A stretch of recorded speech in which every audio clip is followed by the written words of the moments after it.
কেকের খুঁটিনাটি জিনিস জানা নাই তো কি হয়েছে, আজকের এই ভিডিওটা দেখলে আপনারা বুঝতে পারবেন যে দুইটা ডিমের কেক কতটা পারফেক্ট হয়।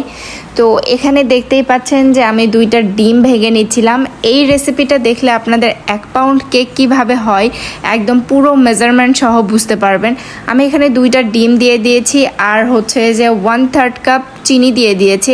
1/3 কাপ একদম পুরোপুরি দেইনি, একটু ফাঁকা রেখেছিলাম কারণ আমাদের এখানে একটু মিষ্টি মানুষ কমই খায়, এই জন্য একটু 1/3 কাপ, আপনি চাইলে 1/3 কাপও নিতে পারেন।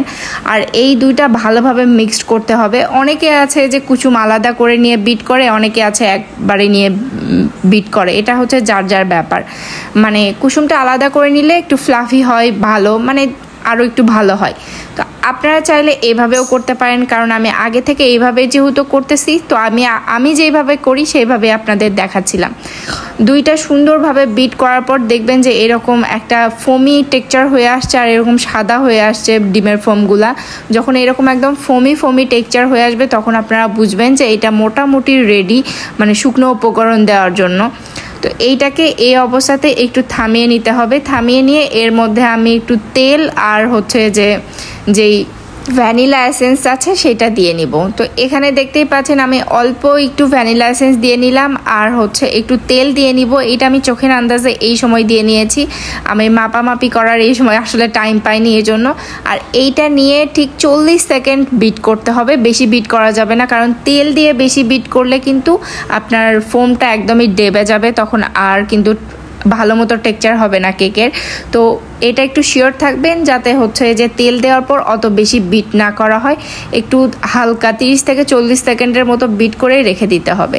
এখন আমি শুকনো উপকরণগুলো চেলে নিব, যেহেতু শুকনো উপকরণগুলো আমি আগে চালি নাই, সেহেতু আমি একটু পরে চেলে নিচ্ছি। এখানে আমি 1/2 কাপ ময়দা দিয়ে নিয়েছিলাম আর হাফ টেবিল চা চামচ হচ্ছে যে বেকিং পাউডার দিয়ে নিয়েছিলাম।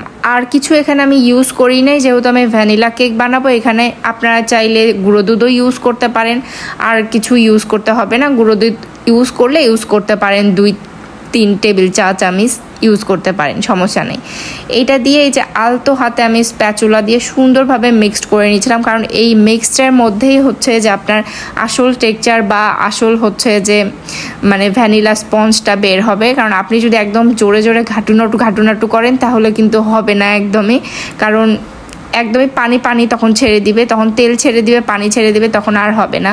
একদম নিচ থেকে বরাবর হচ্ছে যে ওলট পালট করতে হবে, যাতে নিচে যে ময়দাগুলো থাকে ওইগুলো একদম কেকের সাথে মিক্স হয়ে যায়। অনেক সময় এমন থাকে যে কেকের নিচে মানে ব্যাটারের নিচে ময়দা থেকেই যায়, আমরা হচ্ছে যে মোল্ডের মধ্যে ঢেলে দেই, তখন আসলে বোঝা যায় যে ময়দা তো মিক্স এখনো হয়নি। এরকম ভুল করা যাবে না, একদম নিচ থেকে ময়দা নিয়ে সুন্দরভাবে আস্তে আস্তে ঘাটতে হবে, বেশি জোরে জোরে একদমই ঘাটা যাবে না, আবার অল্পও ঘাটা যাবে না। অল্প ঘাটলে কিন্তু আপনি যখন অল্প কোনোভাবে ঘেটে যখন ওভেনের মধ্যে দিয়ে দিবেন তখন কিন্তু ওভেন থেকে বের করার পর একদমই চুপসে যাবে।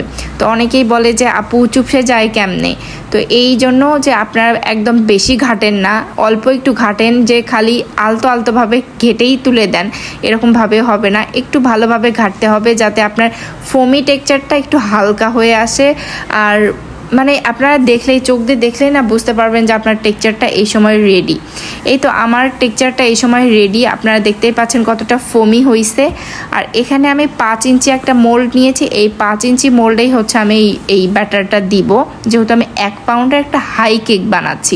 আপনারা হাই কেক বানাতে চাইলে অবশ্যই সেখানে 5 ইঞ্চি মোল্ড নেবেন, 6 ইঞ্চি মোল্ডে তখন হবে না, হাই হবে না অতটা বেশি। তো 5 ইঞ্চি নিলে আপনাদের একটা পারফেক্ট হাই কেকের জন্য একটা ভালো একটা ব্যাটার চলে আসবে। তো এটাই আমি ওভেনে দিয়েছিলাম, তারপর হচ্ছে বের করে নিয়ে আসছি। দেখেন ওপরে সুন্দর একটা কালার চলে আসছে। আর এইটা দিয়ে আমি সুন্দর একটা ডিজাইন করব, ডিজাইনটাও আমি পরের বার অবশ্যই শেয়ার করব। আর আপনারা যদি আমার ভিডিও পছন্দ করে থাকেন তাহলে আমি A to Z ভাবে ভিডিও করব অবশ্যই।